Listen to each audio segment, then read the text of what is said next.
Thank you very much, Bertrand. So we can now start the first Stakeholder Plenary session of the Global Internet and Jurisdiction Conference. And as you can see, we have adopted a special format for this conference because we want you, the participants of this conference, to be able to address those challenges together on an equal footing. And stakeholder plenary sessions of this conference have a small number of discussants that we have identified in advance, but they don't have formal panels. And all speaking times will be limited to 3 minutes. And you see here on the walls, there are also counters, so that we can have a maximum engagement of people and really fruitful and dynamic exchanges between 200 participants from all over the world, from all continents and stakeholder groups.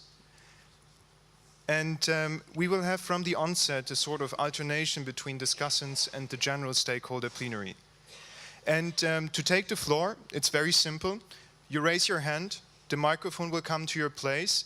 Then we would like you to please stand up, introduce yourself, and also mention the organization that you represent here today. And please set a good example in respecting the speaking times.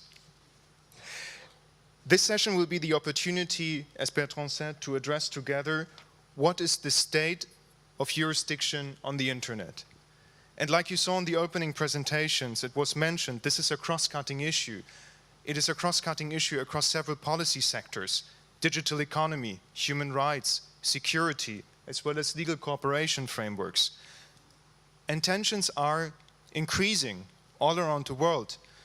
In fact, Internet and Jurisdiction has since 2012 documented more than 1,000 examples of such tensions, and they can now be consulted in our new INJ Retrospect database. What we would like to understand in this first session is how you, the stakeholders in this room, from your points of views, as states, as internet platforms, technical operators, civil society, academia, and international organizations, how you perceive those challenges.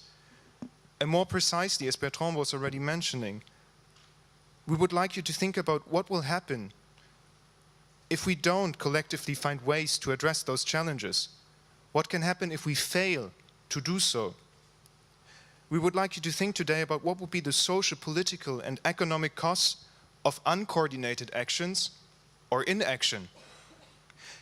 Will we be able to maintain an open, interoperable, and trustworthy internet for the next generations of internet users? Why is it urgent for the global community to find cooperative solutions?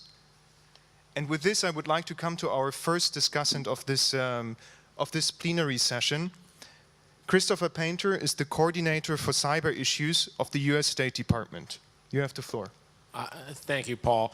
And I want to say I've been involved in these issues for about 25 years. First as a prosecutor, a federal prosecutor, going after cybercrime, and now as a diplomat and recovering lawyer. And I'd say that you know, these issues have been around as long as I've been doing this stuff. This is not new. And I agree that these are really tough, concrete issues, not theoretical issues. And it's only become greater as we become more dependent on the technologies.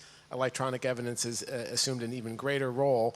And I think that as we look at this, you know, I see this, I've seen this both with my law enforcement hat and my law enforcement colleagues who've seen this become a greater issue. But I've also seen this in a diplomatic way, where it's become a greater issue in almost all of our diplomatic engagements because of these tensions that some of these issues have created.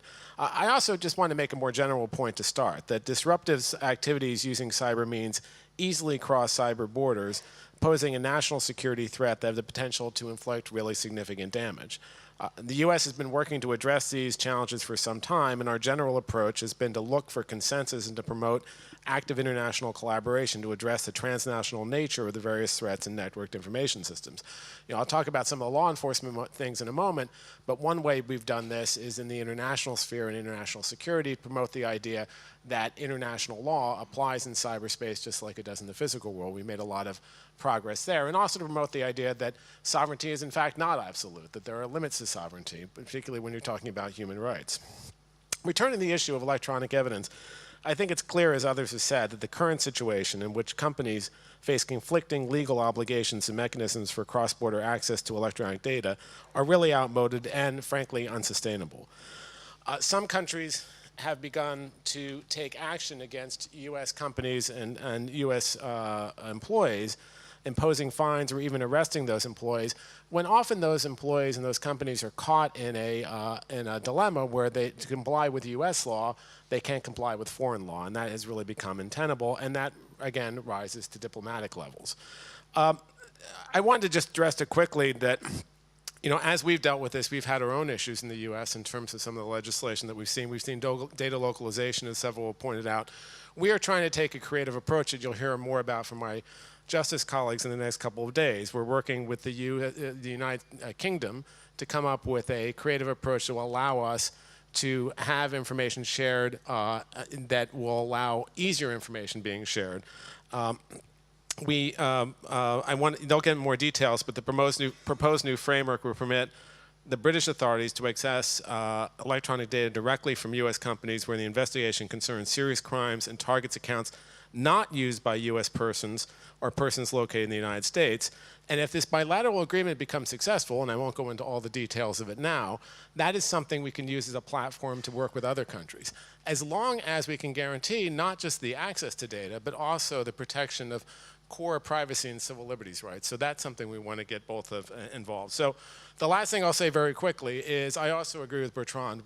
This is a distributed solution. We have to look at creative solutions across the board. We don't need one ring to rule them all. We don't need one global treaty or one global instrument, or at least we're not anywhere close to that now. We need to work with the instruments we have and try to make those more effective. Thank you very much. Our next speaker is María Inés Baqué. She is the Secretary of Public Management and Innovation of the Argentinian Ministry of Modernization. You have the floor. Thank you. I am honored to be here today representing the Republic of Argentina. Our President, Mr. Macri, set 3 objectives for this government: zero poverty, fight against narco traffic, and the union of the Argentines. In this era of the digital transformation, with internet underlying all activities, it is a priority to develop public policies to promote digital inclusion and to close the digital gap that we face in many areas. For that purpose, the Cabinet has 2 new ministries, Communications and Modernization, focused in developing the infrastructure in a country with large extensions and majority of small cities with no connections, almost 80%. Ensuring access to facilitate availability and affordability of internet services regardless of geographical, socioeconomic, personal, and or cultural conditions. Developing content and services, e-government, e-health, education programs. Promoting digital economy and e-commerce as enablers to address poverty and unemployment rates. Just for you, 32% of poverty in our country. However, this digital transformation path is not without obstacles, and just a few examples to illustrate the dimension of the problem. Private cloud versus public cloud. Can government leverage the existing public cloud services to gain speed, or should we wait until local capabilities can be created? Good question. How can we protect data privacy? How to play in the global e-commerce arena? How to deal with the global availability of content, but in a context of different rules related to freedom of expression? Cybercrime and cybersecurity in a world with increasing criminal challenges, not just terrorism, but drug trafficking and other crimes.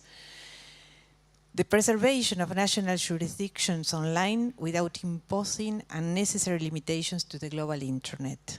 In order to boost the digital economy and digital inclusion, we celebrate all the global forums and initiatives where to discuss and look for best practices, for lessons learned, and for cooperation among national borders. The discussions related to jurisdiction and internet are a key piece of the solutions needed by a digital environment that demands changes if we want to enjoy the benefits. Creative legal frameworks will be needed, as well as a global dialogue process involving governments and all members of internet ecosystems. The challenges we face need our capacity for cooperation and active participation. Argentina today opened its doors to the world to carry out this dialogue and these transformations. Thank you very much. Thank you. Thank you very much. Our next discussant is Corynne McSherry. She is the legal director of the Electronic Frontier Foundation, which is one of the oldest digital rights organizations in the world. Hi, everyone. So I'm actually not a recovering lawyer. I'm still very much a lawyer. I'm a litigator. And what I was asked to do today is talk about a particular case that I've been involved in at EFF that I think can help maybe orient some of our discussions. I think it's useful to sort of bring it down to the ground. And so I want to talk about the Equistack case. For those of you who aren't familiar with it, it's formally titled Data Link versus Equistack, but most of us refer to it as Google versus Equistack because that's kind of why it's become important. So briefly, the facts are it's a trade secret case. And a company, Data Link, said that some of its employees stole their trade secrets and started marketing products that were built based on those trade secrets, and they market it via a website. So they sued that new company for trade secret infringement. There was some initial litigation in Canada, and then the company left Canada and sort of fled the jurisdiction. At least that's one way of putting it, but continued marketing their products online. So Data Link wasn't happy about this. They got an injunction from the court, and they said need to basically order them to stop marketing these products. They ignored this injunction and now they're out of the jurisdiction. It's difficult to enforce.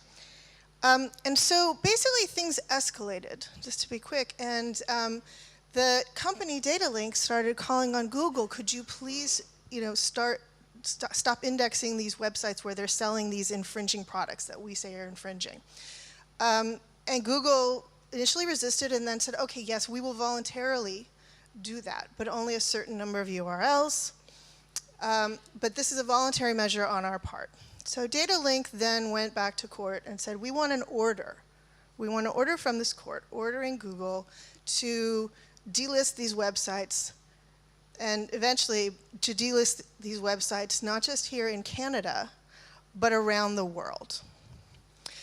Well, then a whole bunch of people got interested in this little trade secret case in Canada, including my organization. There's sort of two sets of concerns that we had: an EFF, Human Rights Watch, Article 19, the Reporters Committee, content holders. Many people started filing friend of the court briefs in this case, not because anyone cares about this dinky little trade secret case. I mean, no offense to the plaintiffs, but that's not why anyone cares. People are worried because what has happened is a Canadian court has issued an order, an extraterritorial order, right, that's going to affect people around the world. And what kind of precedent is this going to set? Now, for EFF, we had one initial concern, which is that the order was going to affect users in the United States, and it's a kind of order that you could not get in the United States because it would be inconsistent with our free speech protections, which protect not just the right to speak online, but also the right to access information. And in the United States, there's a very, very high bar to get content taken down, unless you allege copyright infringement, which is this whole other thing, which we can talk about also. But anyway, but you couldn't normally get this kind of order. Also, we have very strong protections for intermediary liability. We have what's called Section 230. So we have a whole regime that's very different. And there was concern that this order was going to have an effect in the United States that was very inconsistent with US law. And then there's a broader issue, which I think should resonate with everybody here today, which is there is a due process concern. I mean, one of sort of our fundamental notions of due process is that you shouldn't be governed by laws that you don't have a chance to have a say in, that you don't have a chance to influence. But if a court in one country issues an order that's going to have effect in another country, the people in the second country, right, they don't have the same opportunity to influence that law. So this is a due process problem that we're very, very concerned about. So just to close, I realize I've already gone over time. it's now up in front of the Canadian Supreme Court. And many people have come to the court and said, look, normally you should really be hesitant to ever issue this kind of order. But perhaps there is a test that a court could apply to think about this. You know, so the issue is, should an extraterritorial order like that ever be issued? But if so, what could be the standard? And ours was just a few things. One is, the first thing a court should ask is it going to offend another state's values, a state where it might have an effect, the order that they're going to issue? Ask about that. It's kind of a principle of comity approach. But, and the plaintiff has to show that it won't offend another state's fundamental values. If they can show that, then they have to show that they have a strong case, because potentially the defendant isn't there to defend themselves. So they have to show that. They have to show that there's substantial harm. They have to show that there's no reasonable alternative. There's no other way to do this. They have to show that the order they're asking for is technically feasible. One of the things I worry about sometimes is you get an order and then you take it to the service provider and the service provider says, I don't even know how to do this without affecting lots of other people who have nothing to do with the situation. And then finally, you do the sort of balance of the equities. You weigh the public interest. You weigh the different interests, the interest of the person who's seeking this kind of order against the general public interest in speech and expression, human rights, whatever comes up in the case. Apply all those factors, then maybe you have a standard for these kinds of extraterritorial orders. Thank you. Thank you very much. And I know... Thank you very much. I know the 3 minutes can be challenging, and I want to highlight that you can take the floor several times. Discussants, speakers, and everybody in the room can take the floor several times. Just raise your hand. It has become a sort of tradition at the beginning of Internet and jurisdiction meetings to always ask the following first question. Why are you here? You have all taken probably more than 3 days out of your very busy agendas to participate in this international conference. Why is this topic important for you? And how do you perceive it every day? I would now like to open the general discussion in the Stakeholder Plenary. What we will do is that we will take 4 interventions from the general Stakeholder Plenary, and then I will come back to our discussants of this session. So please tell us, why are you here today? Please raise your hand and the microphone will come to your place. Please stand up, introduce yourself and the organization you're with here today. And if you're shy, we can continue with the discussions. Any contribution at that stage? There's the first one, yes. Can we have a microphone over there? Yes, please stand up, introduce yourself and tell us with what organization you're here. I'm Mike Nelson. I handle global public policy for CloudFlare. And the reason I'm here is because CloudFlare is in the trust business. We protect about 4 million websites all around the world from distributed denial of service attacks. And we face these issues every single day. Governments around the world look at us and see that we are transporting traffic to and from these 4 million websites, and they would like to know who's doing what online. And as a result, we get requests through the MLAT process for information about our customers. We have very clear rules on how to do that, but our challenge is, first of all, knowing who is asking the information. The second problem we have is transparency. We want to tell people what is being asked of us, and yet in the US, we can't even properly report that. Every 6 months, we have a transparency report that says how many governments have come to us and asked for information about our customers, and we report it in categories. 0 to 1,000 people ask us. 0 to 250 subpoenas were received. Now, if the number's 0, we'd like to tell our customers that. Now, even if it's 250, that's only 1/100th of 1%. But it would be very nice and reassuring to tell people what's really going on. We also get thousands of requests every month from the content industry asking for information about some of our customers, some of which have customers who do infringe copyright. And we have a trusted reporter program to help them find the right people. But we can't be transparent about that very much either, because people don't want us necessarily to share information about how we are sharing information. But we need to be transparent, we need to be clear on what's happening. We also have a challenge in that people think we're in the business of hiding information about our customers. Recently there were letters to the US Trade Representative from several content industry groups accusing us of hiding who we protect. We had to explain to them that no, we're actually helping them. Other people, not the lawyers who wrote the letter, but other engineers and people in their business are working with us. So there's a lack of transparency about what's really going on, and if this group can do nothing else, if we could make it easier for companies in the middle of the internet, like CloudFlare, to be clear on what's happening, who's asking for what, and under what conditions they are getting information, that would be a great victory for the internet community. And thank you for letting me go first. Thank you very much. Who would like to? Yes, over there.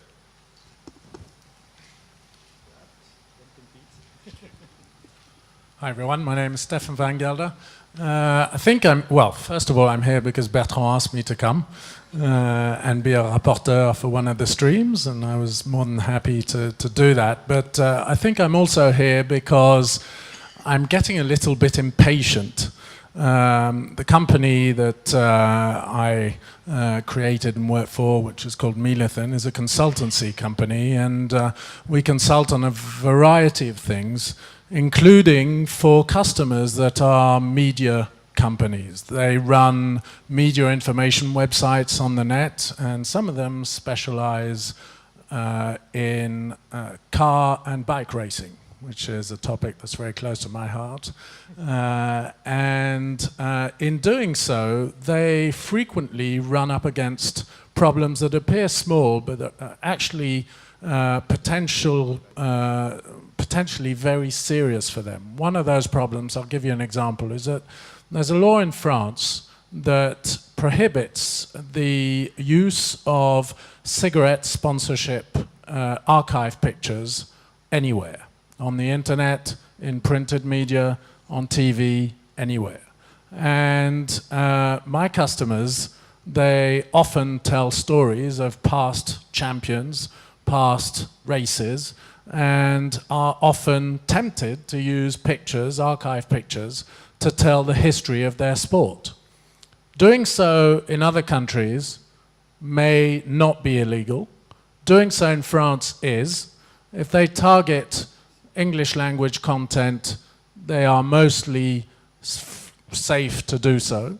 If they accidentally are seen to target French content, even though they don't, that specific part of the website can get them in serious legal trouble with France. And some of these companies that I work for are based in France. So that is a major issue, even though they provide English language content. So just an example of a small thing that's an everyday problem for my customers and myself in dealing with them, and that I'm looking forward to seeing you all solve in the next 3 days. Thank you. Thank you very much. Who would like to take the floor next? Yes. Can we get the microphone here, please, and then there. Thanks, Paul. Good afternoon to all of you. I'm Rama Vedashri, CEO of Data Security Council. And why I'm here, we in India are one of the fastest growing internet and mobile internet market. And we as an industry body work both with the provider ecosystem, which is both the Indian and the global players, and the government. And as we engage with government, I think justifiably, or maybe we could say unjustifiably, they are worried. And they're increasingly worried about misuse of internet, whether it is for child abuse, terrorists, antisocial activities, or financial crime. And as an industry policy body, we would like to see how forums like this can build capacity in law enforcement authorities and policy makers of the countries where the internet is really growing at a fast clip, because they really don't know, although the MLAT process is there, down the line when we go to the law enforcement authority at a state or a district level, the capability to investigate crimes on the internet or cyber crime breaches, and how do we use these policies and MLAT processes? I think it's very weak, and we need to see how we can reinforce that. And that's the reason I'm here. Thank you very much.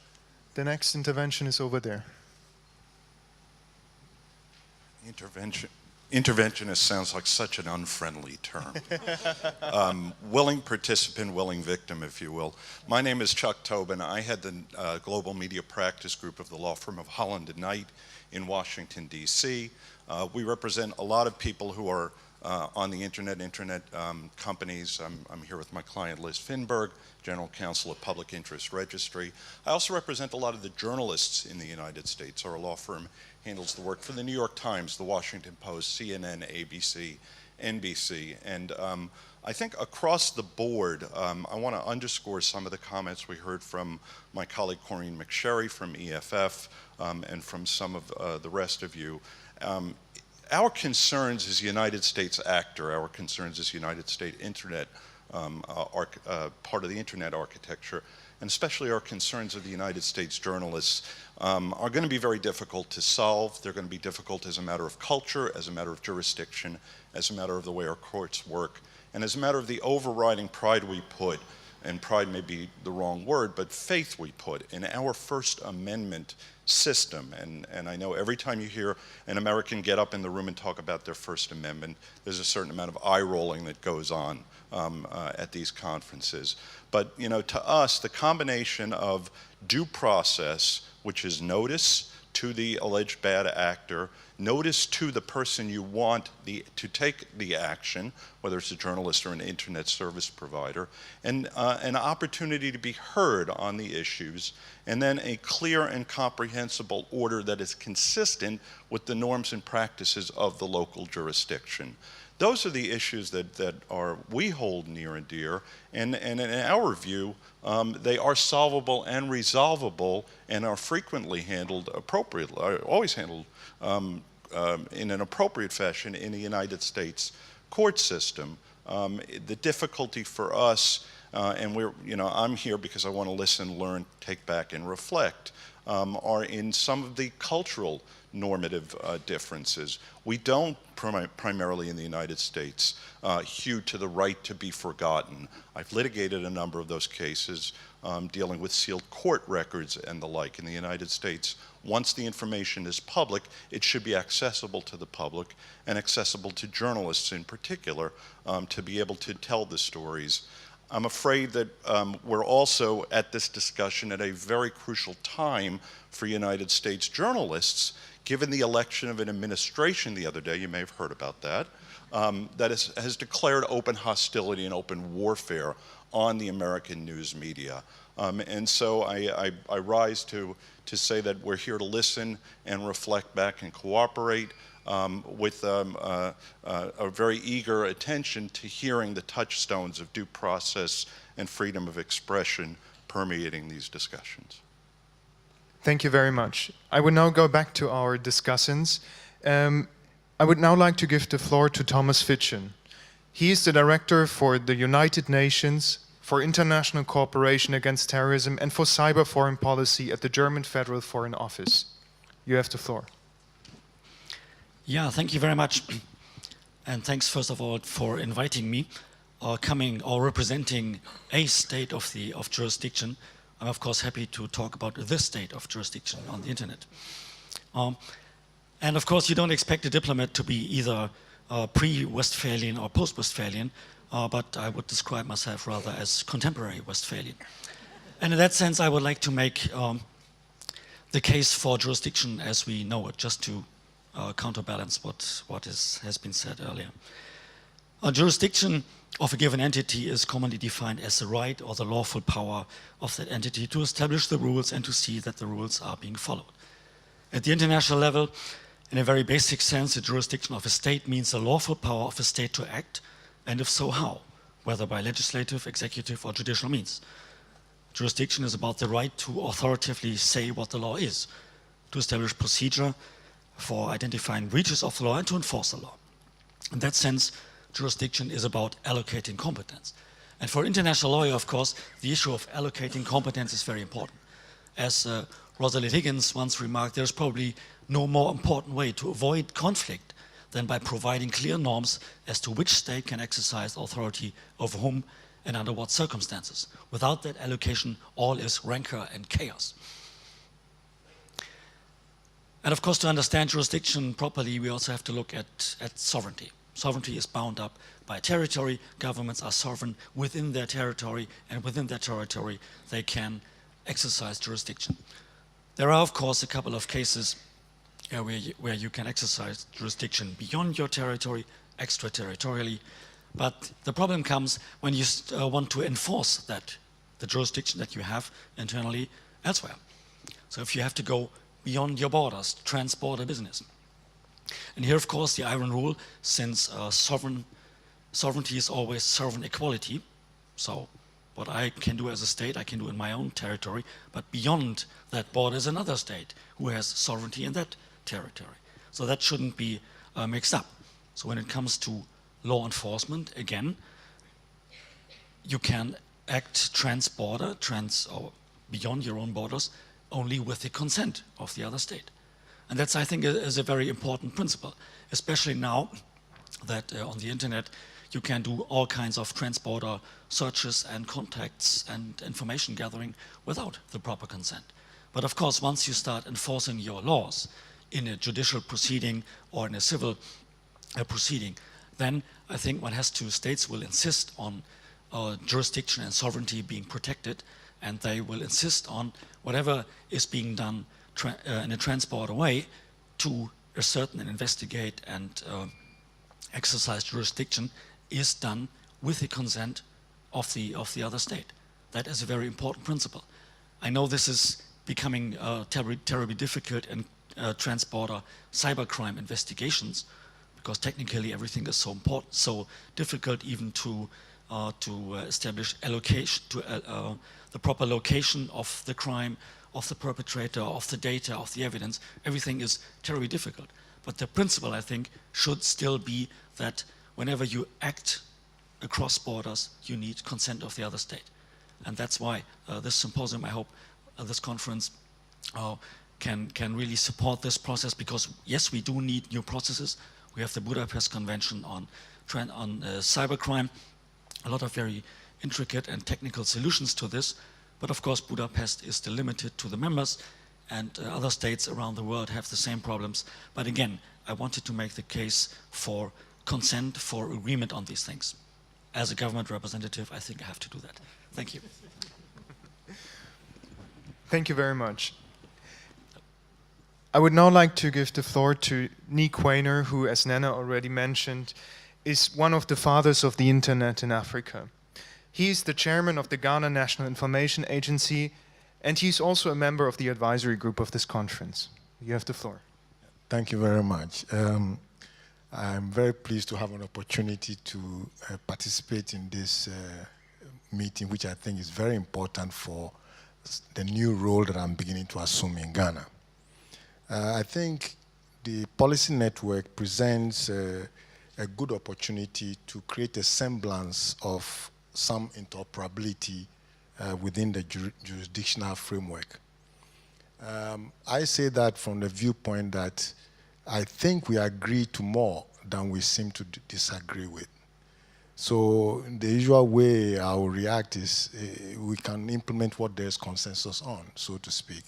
So we could indeed pick up the lighter problems and begin to make them interoperate and operate fast. NITA operates the government network and is also the GIJC CCTLD operator. I can see that Africa has made some improvements in integrating its legal systems through the regional economic communities and also the African Union. But there are still some technicalities and capacities that we are still working on, and we could benefit from the work here. Most domain name related laws or regulations are about a government agency becoming the CCTLD registry. there is little yet, and it will come in law to address the transnational issues that we are raising here. So it's not lost yet, but it's coming. Now, in the practice of GH domains, we require one of the point of contacts to be resident in the jurisdiction of Ghana, in a way kind of softening the danger that we may have in mind. On the other hand, owners of generic TLDs are on their own to deal with the global context. And meanwhile, the awareness of specifics for problem situations are generally lacking. And it might surprise you to know that registrars witness cases of webmasters becoming the owners of domains of their contractors. So we still have some way to go. The big players of the internet, social media, content, do not have presence in many jurisdictions in our area, making things even more difficult. I believe that a network of lawyers and CCTLD operators, CERTs, and Internet Society chapters might be able to intervene to help the community on name and content issues, at least from our area. We will need active contacts overseas to do the interoperation. Now, I think one might readily conceptualize technical solutions that can speed up the things which we agree on in a secure way. So there's not too much problem in speeding up. Maybe after a court order in my country, I should be able to securely post it, and a lawyer in a different country where it is admissible might be able to follow it up for me. Anyway, in my new role as a National Cybersecurity Advisor, I'll be faced with these issues being discussed, takedowns, content, jurisdiction, and so on, of course, plus more. But the poor quality of some of the content or flaky attribution found on the social media, and coupled with the fragility of the internet infrastructure, is becoming a concern for the governments in my area. I look forward to having a network emerge that can handle legal requests on our behalf in other jurisdictions in a quick manner. Thank you very much for your attention.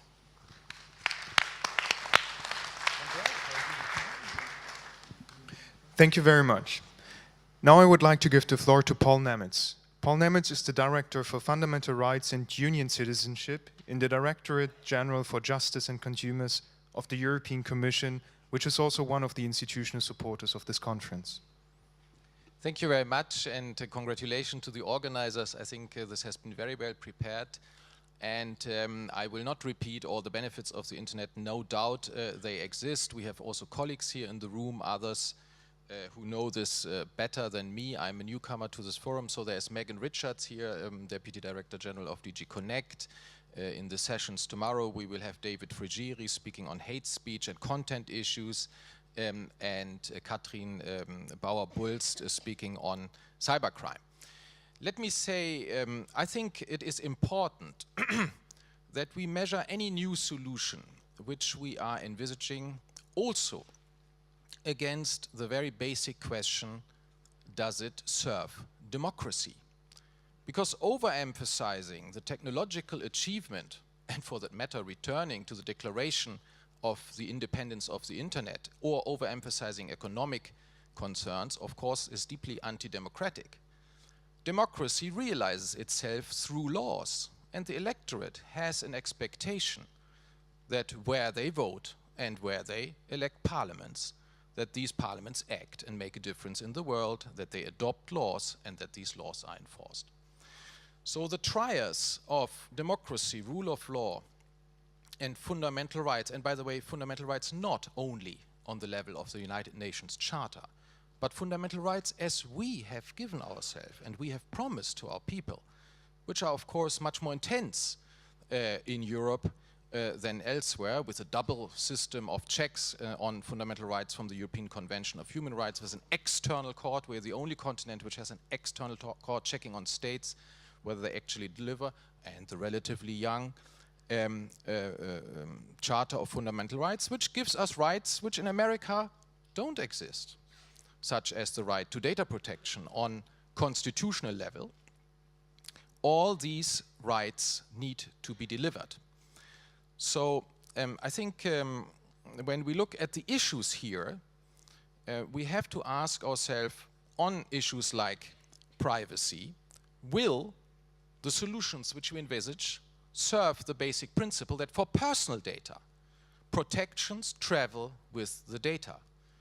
It would be wrong to say that personal data is just any other commodity, it's just the oil of the future or the money of the future. No, personal data is something which is protected under our laws, and therefore the expectation of our citizens is that wherever these data are sold to or travel to, they are protected according to our standards, and we are expected to enforce that protection.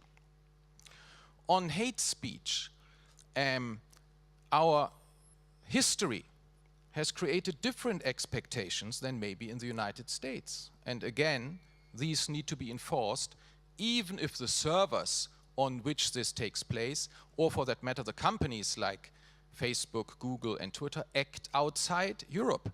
Here the basic principle, which is a principle of United States law first of all, is the effects doctrine. If effects of actions occur in Europe, it is European law which determines the matter. So I think it is important, and I wanted to mention in particular the issue of democracy, because in these times of populism, where a lot of questions are asked about the impact of the internet, let's not forget democracy as a key measure for whatever we are thinking of in terms of rules for the digital future. Thank you very much.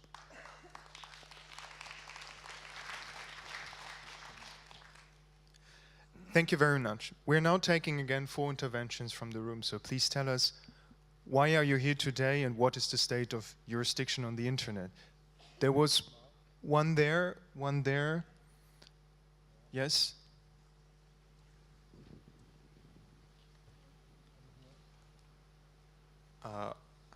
Hello, my name is Juan Carlos Lara. I come from Derechos Digitales, which is a civil society organization based in Santiago de Chile that deals with human rights on the internet and mostly devoted to issues of freedom of expression, to privacy and data protection, and also to access to knowledge and copyright.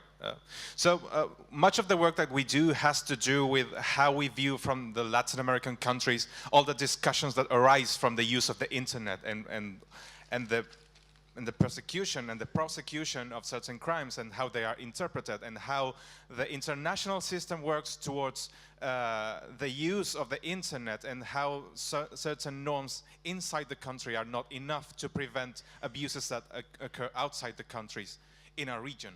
And mostly we are here, and well, first because we have been kindly invited by the organization in charge of this event, but mostly because we are interested in this discussion, because we see that the way that the internet moves forward is not only too fast for the laws in the northern side of the world, but because it's definitely faster than what the law moves in our regions, in our developing countries, and in the way that our governments and our systems and our lawmakers and our judiciaries face these problems.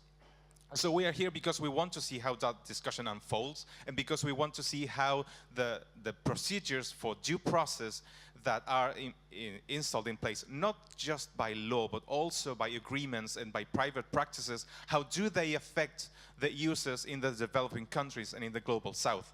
We are very interested in how that happens, and that is why we know that we need to be engaged, not again just with governments, but with all the other stakeholders. That's what we want to see here.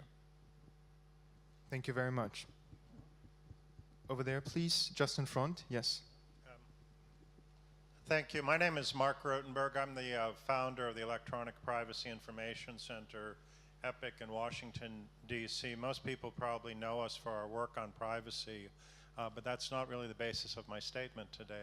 I'm here to actually make a couple of controversial comments, if I might. I'd also like to begin by establishing just a little bit of my background. I was on the internet in the 1970s. I was helping NGOs use what we then called personal computers in the 1980s. We led the campaign for the freedom of encryption in the 1990s. I worked with Ira Magaziner to help establish ICANN and later led the effort on the .org. So I'm a very deep believer in the promise of technology and the opportunity that the internet provides. But speaking with you frankly today, I'm becoming increasingly skeptical about the future. And I'm going to point fingers in a couple of places that may surprise people. Let me just quickly begin by saying I think the right to be forgotten decision of the European Court of Justice was a very important decision, a very good decision. It protected not only privacy, but also freedom of expression and also the decentralized nature of the internet. Because if you believe in a decentralized internet, then it is vitally important that users continue to go to the sources of information, to the many websites, publishers, and organizations, institutions, and businesses around the world, and not rely on a centralized search. We have reached the point today with the architecture of the internet that there is far too much concentration in the middle. And if you go back 30 years, and it was a joyous time when we could connect our own computers with our own software and our own data to a decentralized network, you will understand what technological freedom really feels like. I think we're experiencing today the counter-revolution, which is the data moving back into the middle. Now, I'll share one other thought with you, which might also surprise you. Silicon Valley knows this, and this is widely discussed. There's a great deal of concern today within the industry about growing concentration and the impact that it will have on innovation and growth in the future. I just came from a conference last week. I spoke not long after Mark Zuckerberg did about these issues, and there is real worry. And my view is that if the internet industry can have a conversation about industry concentration, then most certainly stakeholders that are coming together to talk about the future of the internet should be able to have that conversation as well. Thank you. Thank you very much. The next intervention is from this side of the room. If we could have a microphone over there, please. Yes. Hello, everybody. I'm Annabeth Lang from the Norwegian registry, .no. I'm participating in ICANN and also in IGF and has been in the government before, so I've been on both sides of the table. My main reason for coming here is that you have picked the three most important issues that we discussed in Norway just now in the work streams, and we find it more and more difficult to solve it nationally. So I'm really curious to see how we can find a way to do this internationally as well. At the same time, we see also within ICANN and the multi-stakeholder system we have there, that between different stakeholder groups, we have differences. And it's difficult to solve these questions when there is no international law for it. So we have challenges, but I have great faith in all people sitting here from all parts of the world with different experiences that we are able to solve it together. Thank you. Thank you very much. And I will take one last intervention before we go back to our discussions. And I look also behind me because that's more difficult to see. Is there? There's one. Yeah. Yes. Can we have a microphone over there, please?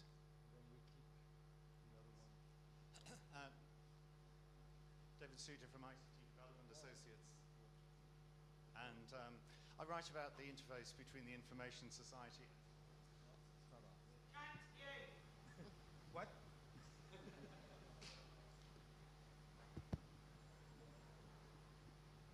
Hello? Yeah. Aha. David Souter, from ICT Development Associates. I write about the interface between the information society and public policy. And you ask why I'm here. It's because I think the paradigm gap between internet governance and global governance is very substantial, and it's growing. And that's particularly, well, it's increasingly problematic as the internet becomes more and more pervasive.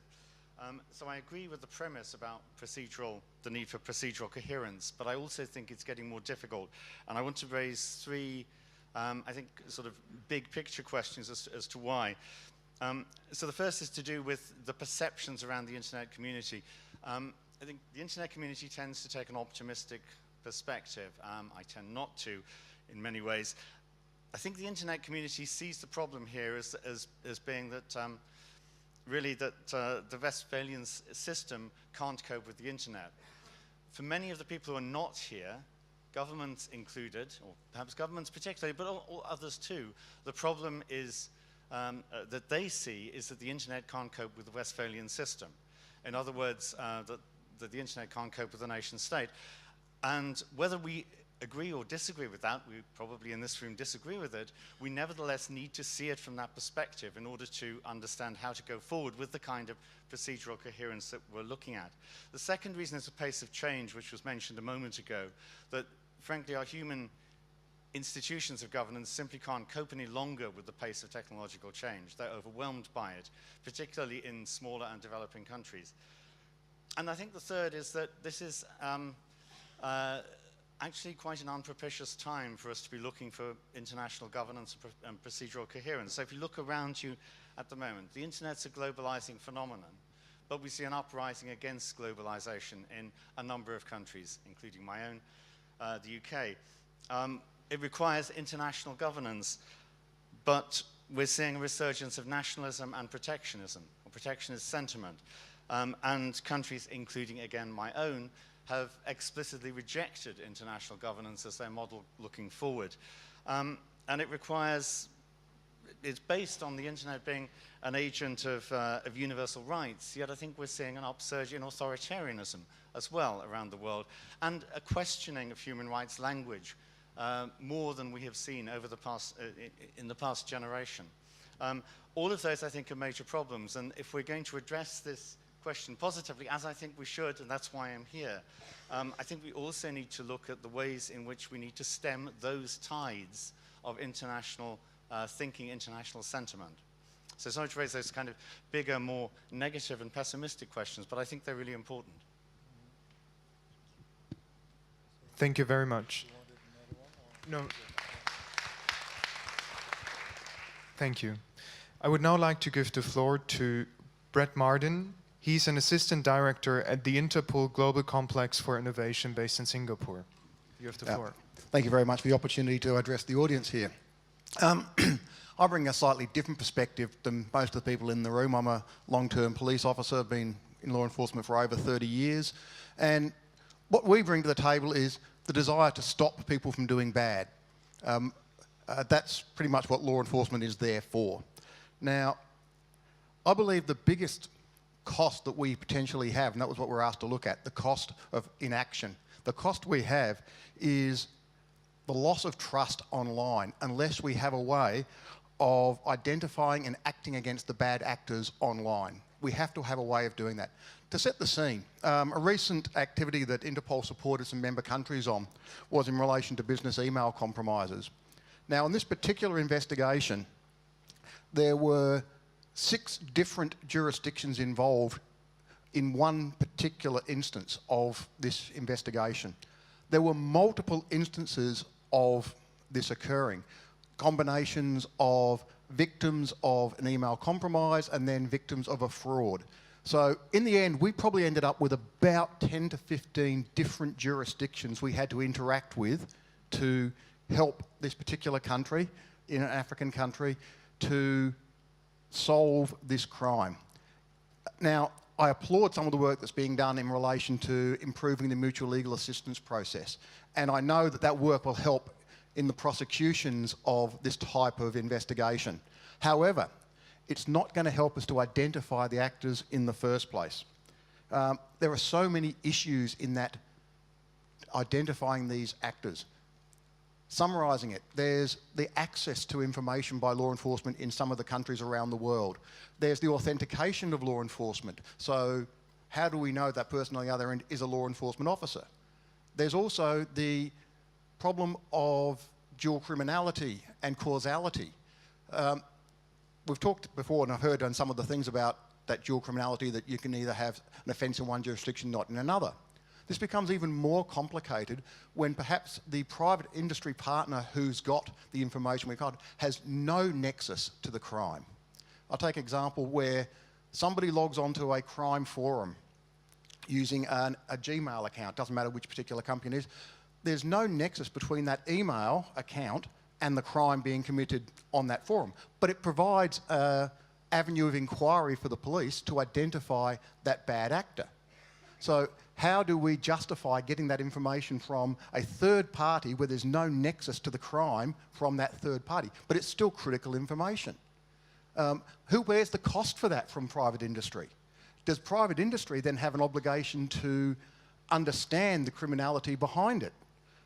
Within Interpol, we have a whole directorate whose job it is to make sure that the stuff that goes over Interpol networks does not breach racial, religious, government and military regimes, that it's only talking about crime. Can private industry apply the same standards as Interpol? No, obviously not. So I see a lot of problems, but we have to solve them, otherwise we have the risk of that openness of the internet leading to lawlessness. Thank you.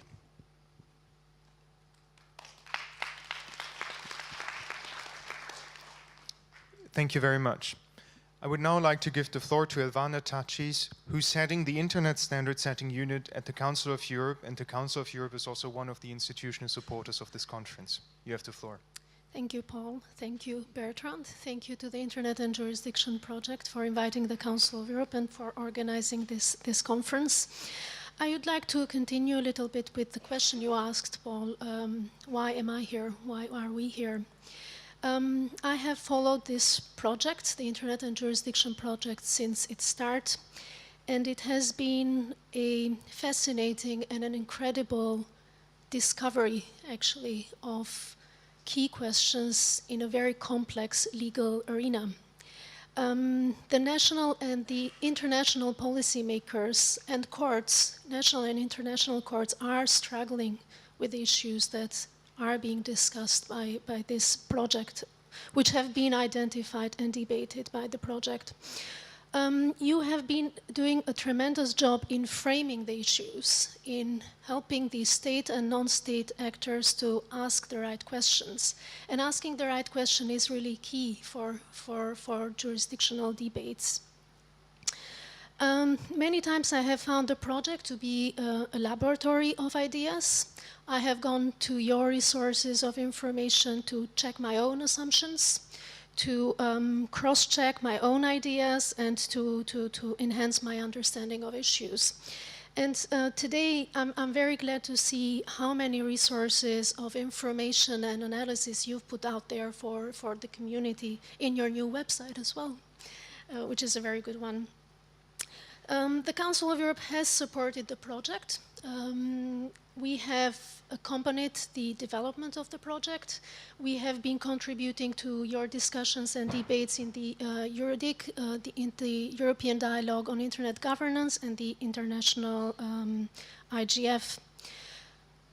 The legal notions which are embedded in our hard law and soft law instruments, such as freedom of expression regardless of frontiers, which is in Article 10 of the European Convention on Human Rights. The notion of state responsibility for transboundary interference with the Internet's infrastructure.